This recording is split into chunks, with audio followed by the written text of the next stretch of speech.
नमस्कार, खबरें अब तक में आपका स्वागत है। मैं हूं आपके साथ पवन शर्मा। खबरें अब तक में आज बात होगी उत्तर प्रदेश में ब्राह्मणों पर छिड़ी सियासत की, उत्तर प्रदेश में सीएम योगी की 9 साल की उपलब्धियों की और आखिर में पश्चिम बंगाल में चुनाव से पहले ही मात खाई हुई ममता बनर्जी की। इन तमाम मुद्दों पर चर्चा करेंगे विस्तार से, लेकिन इससे पहले आइए नजर डालते हैं इस वक्त की हेडलाइंस पर। रिफाइनरियों में एलपीजी उत्पादन 40% बढ़ा, सरकार ने लोगों से की अफवाहों से बचने की अपील। होमरुज के रास्ते भारत आया एक और जहाज, 80,886 मीट्रिक टन कच्चा तेल लेकर गुजरात पहुंचा। बंगाल में टीएमसी का मतदान सूची पर सवाल, मेघालय के गरो हिल्स में फिर से इंटरनेट सेवा बहाल। लोकसभा से निलंबन रद्द होने के बाद राहुल गांधी ने सांसदों से की मुलाकात, संसद की कार्रवाई पर चर्चा। वीआईपी नाव से होगी यमुना की जांच, जारी हुआ करोड़ों का टेंडर। नेपाल के खोडांग में हेलीकॉप्टर क्रैश, लैंडिंग के दौरान हुआ हादसा। भारत ने जंग के बीच ईरान को मेडिकल मदद भेजी, ईरान दूतावास ने धन्यवाद दिया। अमेरिका के बाद भारत बना स्मैकर्स का बड़ा निशाना, मेटा की रिपोर्ट में खुलासा हुआ। पाकिस्तान को सस्ता तेल देने को तैयार रूस, बोला वो खुद बात करे। पाकिस्तान के पास सिर्फ 11 दिन का ऑयल रिजर्व बचा। बाजार में लौटी हरियाली, सेंसेक्स ने लगाई 633 अंकों की छलांग, निफ्टी 23,700 के पार। हेडलाइंस के बाद एक बार फिर खबर अब तक में आपका स्वागत है। उत्तर प्रदेश की सियासत में पोस्टर पॉलिटिक्स का नया ट्रेंड शुरू हो चुका है। सड़कों पर एक ऐसा पोस्टर नजर आ रहा है जिसमें बड़े अक्षरों में लिखा है, हाँ मैं हूं अवसरवादी। पढ़ते ही लोगों के मन में सवाल उठ रहे हैं, आखिर ये पोस्टर किसकी ओर इशारा कर रहा है और आखिर क्यों कर रहा है। दरअसल ये कोई आम पोस्टर नहीं, ये संदेश सीधे राजनीतिक गलियारों में हलचल पैदा कर रहा है और पोस्टर लगाने वाले हैं सिद्धार्थ मिश्रा। अंबेडकर नगर से सपा नेता हैं। उनके इस कदम को लोग ब्राह्मण वोट बैंक को साधने की चाल मान रहे हैं। शहर की गलियों से लेकर सोशल मीडिया तक हर कोई इसी बात की चर्चा कर रहा है। दरअसल ये पोस्टर अचानक नहीं आया, कुछ दिन पहले हुई पुलिस भर्ती परीक्षा ने आग में घी डालने का काम किया। सवाल था, अवसरवाद के अनुसार बदले जाने वाला सही शब्द चुनिए। पंडित, अवसरवादी, निष्पक्ष, सदाचारी। इसी सवाल ने राजनीति में तूफान मचा दिया। कुछ लोगों ने इसे ब्राह्मण समुदाय के खिलाफ माना तो कुछ लोगों ने इसे सपा की चालाक रणनीति बताया और राजनीति की नज़र से समझा जाए तो लग भी रहा ऐसा ही है। सपा लगातार वोट बैंक को अपने पाले में लाने की पूरी कोशिश में जुटी है। 2022 के विधानसभा चुनाव में ब्राह्मण नाराजगी का मुद्दा उठाया गया था, लेकिन 2024 के लोकसभा चुनाव में अपेक्षित फायदा भी नहीं हुआ। अब 2027 की तैयारी में सपा सोशल मीडिया के जरिए ब्राह्मणों को अपने पक्ष में करने की हर कोशिश कर रही है। सपा की योजना साफ है, पिछड़ा, दलित, अल्पसंख्यक वोट के साथ ब्राह्मणों को जोड़कर सत्ता की राह आसान बनाई जाए। सपा नेता चाहते हैं कि ब्राह्मण वोट को ओपिनियन मेकर माना जाए और उसका झुकाव सपा की ओर रहे। वहीं सपा की रणनीति केवल वोट मांगने तक सीमित नहीं है, ये ब्राह्मणों के बीच चेतना और असंतोष को भुनाने की चाल है। अवसरवादी पोस्टर सीधे तौर पर ब्राह्मण समुदाय की नाराजगी को मुद्दा बनाता है। इसका असर यही है कि 2027 के चुनाव में ब्राह्मण वोट बैंक सपा की ओर झुक सके। उत्तर प्रदेश की सियासत अब सिर्फ दांवपेच या चुनावी आंकड़ों तक सीमित नहीं रही। ये पोस्टर की ताकत, सोशल मीडिया की हलचल और वोट बैंक की नब्ज पर हाथ रखने की जंग बन गई है। हाँ मैं हूं अवसरवादी वाला पोस्टर सिर्फ शब्द नहीं, ये सपा की ब्राह्मण राजनीति की नई चाल है जो 2027 के चुनाव तक विपक्ष और सत्ता दोनों की नींद हराम कर सकती है। लखनऊ की गलियों से लेकर डिजिटल दुनिया तक ये संदेश हर जगह गूंज रहा है। राजनीति अब न सिर्फ रणनीति है बल्कि दृश्य, संदेश और अवसरवाद का खेल भी है। 2027 तक उत्तर प्रदेश में हर नज़र इस अवसरवादी पोस्टर और सपा की चालाक रणनीति पर टिकी रहेगी। फिलहाल इसी रिपोर्ट में बस इतना ही। इसी के साथ खबरें अब तक में बढ़ते हैं अगले मुद्दे की तरफ। प्रदेश सरकार आज विकास एवं सतत समृद्धि के 9 वर्ष पूर्ण होने के अवसर पर विशेष कार्यक्रम का आयोजन कर रही है।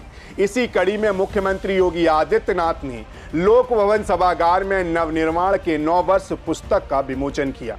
इस पुस्तक में वर्ष 2017 से 2026 तक की सरकार की उपलब्धियों का संकलन है। जी हां, योगी आदित्यनाथ के नेतृत्व वाली उत्तर प्रदेश सरकार ने बुधवार को अपने कार्यकाल के 9 साल पूरे कर लिए हैं। इस मौके पर मुख्यमंत्री ने कहा कि उनकी सरकार प्रधानमंत्री नरेंद्र मोदी के विजन को धरातल पर उतारने के लिए पूरी तरह से प्रतिबद्ध रही। उनका मानना है कि योजनाएं सिर्फ कागजों तक सीमित ना रहें, बल्कि उनका असर सीधे जनता के जीवन में दिखे। उन्होंने क्या कुछ कहा, आइए आपको सुनाते हैं। कौन वे कारक थे जिसके कारण अनलिमिटेड पोटेंशियल का यह प्रदेश अपनी पहचान के लिए मोहताज था। दुनिया की सबसे उर्वरा भूमि रखने वाला यह प्रदेश, यहां का अन्नदाता किसान उर्वरा भूमि सबसे अच्छी होने, सर्वाधिक जल संसाधन होने के बावजूद आत्महत्या करने के लिए मजबूर होता था। सबसे अच्छा कारीगर होने के बावजूद क्या कारण था कि हमारा कारीगर उद्यमी बनने की बजाय श्रमिक बन करके उत्तर प्रदेश से प्लान करने के लिए मजबूर हो रहा था? क्या कारण था कि उत्तर प्रदेश की आधी आबादी भय और दहशत में सहमी रह करके स्वयं अपने को कोसती थी? बेटी सुरक्षा नहीं, व्यापारी को सुरक्षा नहीं, प्रदेश के विकास के लिए कोई विजन नहीं, नौजवानों के जीवन के साथ खिलवाड़ होता था, नौकरी निकले नहीं कि महाभारत के सारे रिश्ते वसूली के लिए निकल पड़ते थे। परिणाम क्या था? हताश और निराश युवा या तो प्लान करता था या फिर अपनी पहचान के लिए अपने आप को कोसने के लिए मजबूर होता था। और आज पिछले 9 वर्षों में ये डबल इंजन सरकार ने जो भी परिवर्तन दिया है, चाहे वह सुरक्षा के लिए, चाहे वह प्रदेश के लिए इंफ्रास्ट्रक्चर के लिए, चाहे वह प्रदेश के अंदर इन्वेस्टमेंट के लिए, चाहे वह प्रदेश के अंदर एम्प्लॉयमेंट के लिए, चाहे वह प्रदेश के अन्नदाता किसानों के लिए, चाहे वह आधी आबादी महिलाओं के लिए, या फिर प्रदेश के अंदर वेलफेयर की जो स्कीम है, कल्याणकारी स्कीम है, इनके माध्यम से दलितों को, वंचितों को, अति पिछड़ों को और समाज के गरीबों के उत्थान के लिए जो कदम बढ़ाए गए हैं, इनको लेकर के जो कार्यक्रम हुए हैं, सुशासन के लक्ष्य को प्राप्त करने के लिए शिक्षा में, स्वास्थ्य के क्षेत्र में, पर्यावरण के क्षेत्र में, अन्य विविध क्षेत्रों में, महिला कल्याण के क्षेत्र में जो कार्य हुए हैं, उन सब को लेकर के और सेवा क्षेत्र में उत्तर प्रदेश को एक नई पहचान उपलब्ध करवाने के लिए, उत्तर प्रदेश की आस्था को सम्मान देने के लिए जो कार्य हुए हैं, वह पहचान उत्तर प्रदेश की वहां से फिर से बननी प्रारंभ हुई है। इन सभी 9 थीम पर आधारित ये 9 दिवसीय वासंतीय नवरात्रि के कार्यक्रम से प्रारंभ के दिन से लेकर के अगले 9 दिनों तक, यानी नवमी तक, ये 9 प्रकार के अलग अलग थीम पर आधारित कार्यक्रम प्रदेश भर में हो, इसके लिए जनचर्चा का विषय बने। चर्चा परिचर्चा के माध्यम से हम एक दूसरे के सामने अपनी बातों को रखें और अब तक की 9 वर्षों की इस यात्रा के बाद आगे के लिए हमारा विजन क्या होना है। और ये संजोग है, यहां पे हमारे प्रदेश अध्यक्ष जी बोल रहे थे ना कि 9 एक शुभ अंक है, ये पूर्णता का प्रतीक होता है। ये पूर्णता यानी हमने 9 वर्षों में जो किया है, अब इसको चर्चा पर चर्चा का विषय बना करके इससे निकलने वाले मंथन के निकलने वाले अमृत से अब हम उत्तर प्रदेश की आगामी उस कार्य योजना को लेकर के कार्य करेंगे, जिसमें 2029-30 में उत्तर प्रदेश को $1 ट्रिलियन की इकोनॉमी की दिशा में अग्रसर करने की दिशा में क्या प्रयास होने हैं, उस दिशा में किए जाने वाले प्रयास का हिस्सा है। चलिए अब बात करते हैं सीएम योगी के मुताबिक जल जीवन मिशन से 9 सालों में कितना बदला उत्तर प्रदेश। मुख्यमंत्री ने जल जीवन मिशन का जिक्र करते हुए बताया कि राज्य में गांव-गांव तक शुद्ध पेयजल पहुंचाने का अभियान तेजी से चल रहा है। सीएम योगी ने कहा कि इस काम में केंद्र और राज्य के बीच बेहतरीन तालमेल है और केंद्रीय जल शक्ति मंत्री CR पाटिल ने इसमें अहम योगदान दिया है। वहीं उत्तर प्रदेश के 1.05 लाख से ज्यादा राजस्व गांव में से 10,000 से अधिक गांव में पाइपलाइन के जरिए पानी पहुंचाया जा चुका है। इसके अलावा सरकार ने ठेकेदारों और एजेंसियों को 10 साल तक रखरखाव की जिम्मेदारी सौंपी है ताकि ये सिस्टम लंबे समय तक काम करता रहे। इतना ही नहीं, सीएम योगी ने बताया कि पहले राज्य की 85,000 से ज्यादा ग्राम पंचायतों में पेयजल की कोई ठोस व्यवस्था नहीं थी। लोग तालाब, हैंडपंप और नदियों के पानी पर निर्भर थे। नतीजा प्रदूषित जल से फैलती बीमारियां और असमय मौतें। लेकिन अब ऐसा नहीं रहा। वहीं सरकार ने आर्टिफिशियल इंटेलिजेंस AI का इस्तेमाल कर पूर्वी उत्तर प्रदेश में इंसेफेलाइटिस जैसी बीमारी के आंकड़े विश्लेषित किए। पता चला कि इसकी मुख्य वजह से खुले में शौच, दूषित पानी था। ये तकनीकी दृष्टिकोण सरकार को समस्या की जड़ तक पहुंचाने और उसे हल करने में मददगार साबित हुआ। सीएम योगी ने दावा किया, स्वच्छ भारत मिशन और जल जीवन मिशन के प्रभाव से हालात में बड़ा सुधार हुआ है। जहां पिछले 40 वर्षों में 50,000 से अधिक मौतें हुई थीं, वहीं बीते 5 वर्षों में मौतों का आंकड़ा लगभग 0 तक पहुंच गया है। इसके अलावा मुख्यमंत्री योगी आदित्यनाथ ने अंत में जोर देकर कहा कि यह सफलता केंद्र और राज्य के संभावित प्रयासों का नतीजा है। सरकार आगे भी जनता के जीवन स्तर को बेहतर बनाने, हर घर तक शुद्ध पानी पहुंचाने और स्वास्थ्य सुधार के लिए पूरी ताकत झोंकती रहेगी। वहीं पुस्तक विमोचन के मौके पर बोलते हुए डिप्टी सीएम ब्रजेश पाठक ने कहा कि अच्छे दिनों की तुलना करेंगे तब सच्चाई का पता आपको चलेगा। पहले टूटी सड़कें मिलते ही कहते थे कि उत्तर प्रदेश आ गया। पहले लाइट इटावा और सैफई जाती थी, बाकी बची हुई लाइट रामपुर के चाचा के यहाँ भेज दी जाती थी। खाद्यान्न को माफियों को ठेका दिया जाता था, ठेके पर नकल कराई जाती थी। अब हमने किसी भी माफिया को नहीं छोड़ा है। सुनिए डिप्टी सीएम ब्रजेश पाठक ने क्या कुछ कहा। तो हम चर्चा कर रहे थे उत्तर प्रदेश की 17 से और अब की तुलना। सब कुछ नष्ट हो चुका था। उत्तर प्रदेश की अस्मिता, उत्तर प्रदेश का जो गुडविल है, उत्तर प्रदेश का जो नैरेटिव है, वो था कि ये स्टेट गुंडों का स्टेट है, इसका कुछ नहीं हो सकता। हमारे रिश्तेदार जब जाएं कहीं बंबई दिल्ली तो कमरा किराए पर न मिले, कहे तो गुंडों के स्टेट से आए। आज 17 के बाद से हालात क्या बदले हैं। आज 75 जिलों को 4 लेन से जोड़ने में सफलता मिली है। सर्वाधिक एक्सप्रेसवेज हैं। बिजली तय समय सीमा के अनुसार जिलों को राउंड द क्लॉक, तहसील और गांवों को पर्याप्त बिजली मिल रही है। किसानों को सिंचाई के लिए निःशुल्क बत्ती दी गई है। नहरों में पानी आ रहा है। स्कूलों के संख्या में हमारे पास सपा में 1,12,00,000 बच्चे थे, आज 1,92,00,000 बेसिक शिक्षा के स्कूल हैं। 95% हमने कायाकल्प ने अपने संसाधन से विद्यालय के पूर्व विद्यार्थियों ने बेहतर बनाने का काम किया है। मंटेसरी की तरह स्मार्ट क्लासेज लग रहे हैं। उच्च शिक्षा में व्यापक परिवर्तन हुआ है। और आप, मैं पत्रकार मित्र एक बात करना चाहूंगा आप सबसे, आप हां तो नहीं कर पाओगे, लेकिन मौन स्वीकृति दे दोगे तो हम हां मान लेंगे। ये बताओ, जब हम व्यापार करते हैं, अमित गुप्ता जी व्यापार करते हैं, तो साल भर के बाद हम ट्रायल बैलेंस बनाते हैं, लाभ हानि देखते हैं। बोलो भैया, तो लाभ हानि देखो 17 से पहले का, आप 10 साल पुराना उनका निकाल लो। वो तो 4 दाएं रहे हैं, 4 दाएं रहे ना। एक बार पापा, तीन बार पापा, एक बार भैया, बोलो ना। और हमारा 2 दांव रहा है। तो ट्रायल बैलेंस बनाओ, तलपट इसको हिंदी में कहते हैं, और देखो क्या नफा नुकसान हुआ इस राज्य का। इंफ्रास्ट्रक्चर वर्ल्ड क्लास बनकर के तैयार है। ललितपुर से आप दिल्ली जाओगे, गाड़ी हिचकोले नहीं खाएगी। बिजली तो बेहतर है ही है।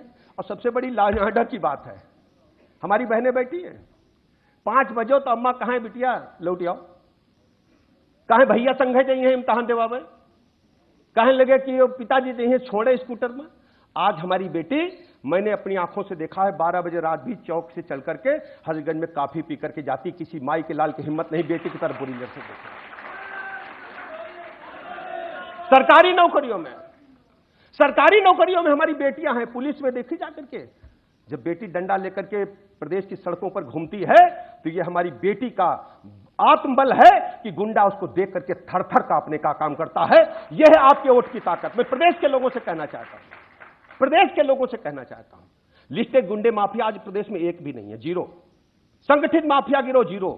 आपसी बेमनस्ता में जो घटनाएं घटी हैं, हमने अपना पराया नहीं देखा, छोटा बड़ा नहीं देखा, गरीब अमीर नहीं देखा, कानून के तहत कड़ी कार्रवाई करने का काम किया। इतना ही नहीं, इस अवसर पर डिप्टी सीएम केशव प्रसाद मौर्य ने प्रदेश अध्यक्ष ने भी उपलब्धियों का लेखा जोखा दिया, वो भी चलिए आपको सुना देते हैं। और हमें यह कहते हुए गर्व है, अगर हमारी डबल इंजन की सरकार नहीं होती तो अयोध्या में भगवान रामलला के जन्म स्थान पर यह भव्य मंदिर हम लोग नहीं देख पाते। हमारा जो प्रदेश एक बीमारू राज्य था, आज पूरे देश के विकास की धुरी बना हुआ है। हमें देश के अंदर भी निवेश के लिए लोगों को आमंत्रित करने जाने का मौका मिला और दुनिया के विकसित देशों में भी जाने का मौका मिला। भारत दुनिया के अंदर आकर्षण का केंद्र है और भारत के अंदर उत्तर प्रदेश इस समय निवेश की दृष्टि से आकर्षण का केंद्र है। हमारे युवाओं का भविष्य उज्जवल है, रोजगार के अनेक अवसर हैं, भर्तियों से भ्रष्टाचार को खत्म कर देने का काम हुआ है। मैं आप सब के सामने आज यही कहूंगा, पूरे प्रदेश के लोग सुन रहे हैं, मैं सबको आप सबके माध्यम से, मीडिया के मित्रों के माध्यम से ये कहना चाहूंगा, ये फर्जी पीडीए की धज्जियां उड़ा दीजिए और जो अगड़ा, पिछड़ा और दलित की त्रिवेणी भारतीय जनता पार्टी है, इसका कमल खिला करके इनको इनकी औकात बता दीजिए। मुझे पूरा विश्वास है कि 2027 हमारे लिए बहुत निर्णायक वर्ष है और निर्णायक विजय हमें मिलेगी। माननीय प्रधानमंत्री जी के प्रति इतना विश्वास है, आदरणीय मुख्यमंत्री जी के प्रति इतना विश्वास है, भारतीय जनता पार्टी के प्रति इतना भरोसा है लोगों का कि आप सब ने देखा है, लोकसभा 2024 के बाद हमने हरियाणा, महाराष्ट्र, दिल्ली और बिहार जीता है, पश्चिम बंगाल जीतने जा रहे हैं।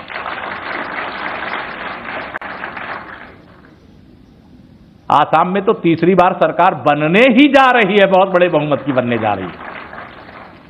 केरल और तमिलनाडु में सबसे शानदार प्रदर्शन भारतीय जनता पार्टी का होने जा रहा है। तो आज भारतीय जनता पार्टी भी आगे बढ़ रही, मेरा प्रदेश भी आगे बढ़ रहा है, मेरे प्रदेश के लोग भी आगे बढ़ रहे हैं। हम गरीब को अमीर बनाने के लिए अभियान चला रहे हैं, किसानों को समृद्धशाली बनाने के लिए अभियान चला रहे हैं, युवाओं को रोजगार देने के लिए अभियान चला रहे हैं। बहुत सारी योजनाएं जिसकी मैं चर्चा अभी नहीं कर रहा हूं, लेकिन कोई भी युवा अगर आज चाहे कि वो लखपति, करोड़पति बनना चाहता है तो सरकार की योजना उसका इंतजार कर रही है। आप आगे बढ़िए, सरकार आपके साथ खड़ी है।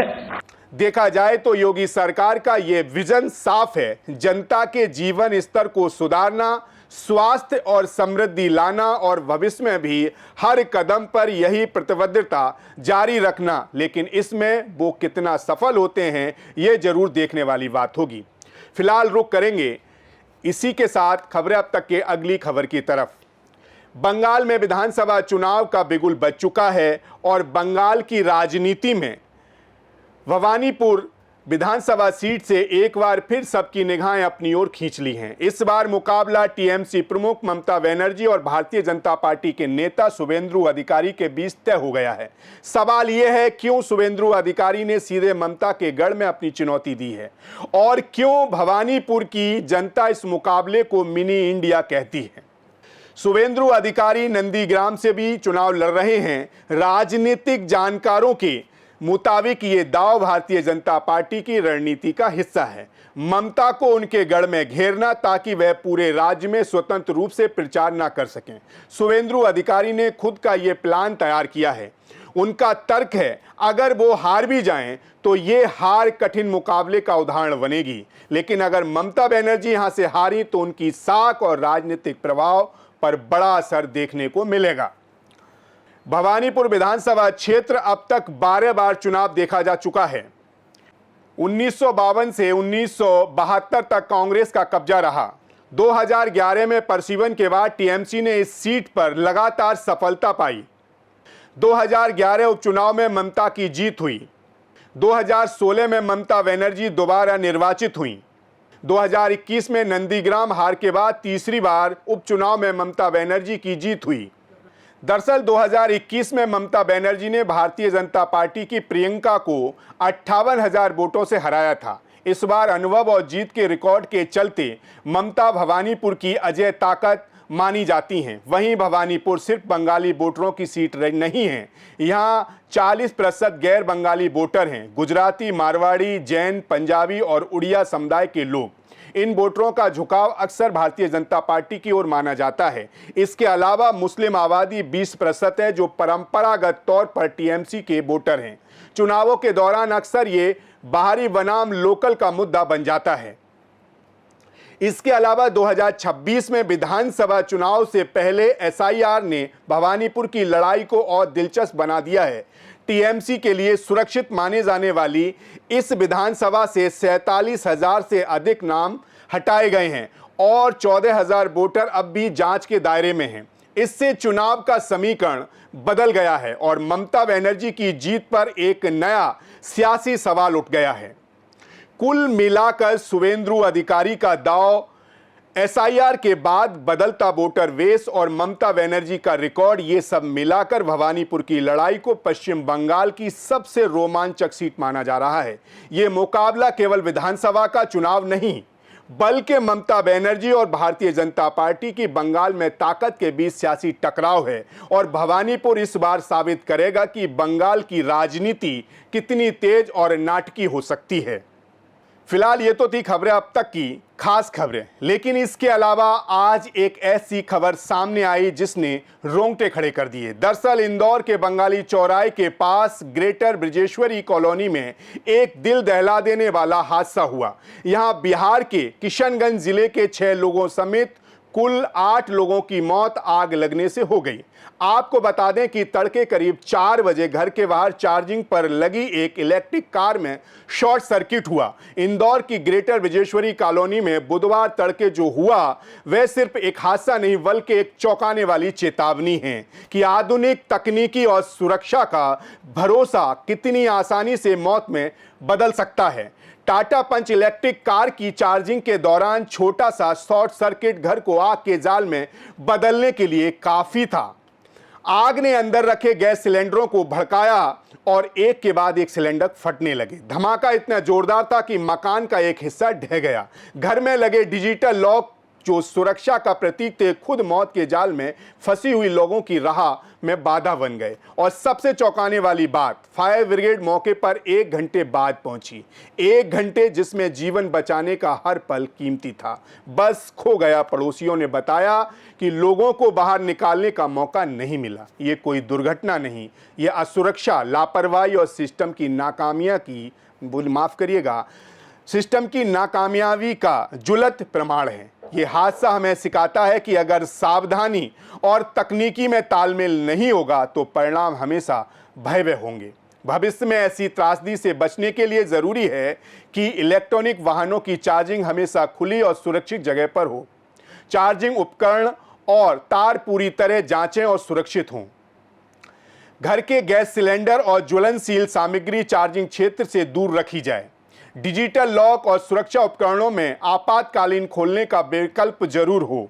आग लगने पर तुरंत फायर ब्रिगेड और प्राथमिक उपचार जरूर आसानी से मिलें। इंदौर की ये त्रासदी सिर्फ 8 लोगों की मौत नहीं, ये सचेत करती है कि अगर सुरक्षा सिर्फ नाम की बनी रही, अगर सिस्टम, तकनीकी और इंसानी सतर्कता में तालमेल नहीं हुआ तो कोई भी घर, कोई भी परिवार इस तरह आग की चपेट में बच नहीं सकता। अब सवाल यह है कि हम और कितने जीवन गंवाने वाले हैं, इससे पहले कि सच में सुरक्षा की जिम्मेदारी गंभीरता से ली जाए। फिलहाल आज के लिए खबरें अब तक में इतना ही। कल फिर आपसे मुलाकात होगी नई खबरों के साथ। तब तक आप बने रहिए सी न्यूज भारत के साथ। हर खबर आपके साथ, आपके हाथ। नमस्कार।